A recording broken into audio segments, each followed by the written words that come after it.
नमस्कार साई भक्तांनो.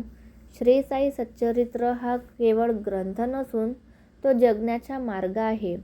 आज आपण पाहणार आहोत अध्याय 10वा.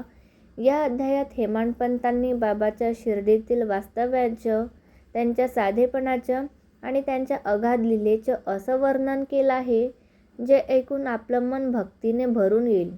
भक्तांनो, साक्षात ईश्वर असूनही बाबा शिर्डीत पाचघरातून भिक्षा मागत असत. त्यांच्या झोळीत जे काही अन्न मिळे ते एका मातीच्या पात्रात म्हणजे कोलब्यात एकत्र करत. विशेष म्हणजे त्या पात्रातून कुत्री, मांजरी आणि पक्षीही हक्काने अन्न खात असत. बाबांनी त्यांना कधीही हाकललं नाही. या कारण बाबांना प्रत्येक जीवात परमात्मा दिसत असे.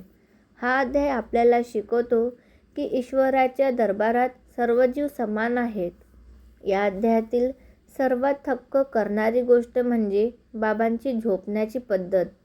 बाबा एका अगदी अरुंद लाकडी फळीवर झोपत असत, जी जुन्या विद्याच्या सहाय्याने छताला टांगलेली होती. त्या फळीवर बाबांनी 4 दिवे लावले होते. लोक आश्चर्याने बघत राहायचे की इतक्या लहान फळीवर बाबा तोल कसा सावरतात.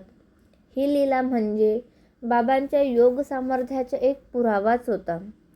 अध्याय 10वा आपल्याला सांगतो की बाबाकडे कोणतीही संपत्ती नव्हती, पण त्यांच्याकडे शांतीचा अथांग सागर होता. सबका मालिक एक हा मंत्र त्यांनी कृतीतून जगाला दिला. मशिदीत राहूनही त्यांनी सर्वांना प्रेमाच्या धाग्यात गुंफलं. तर भक्तांनो, हा होता 10व्या अध्यायाचा भावार्थ.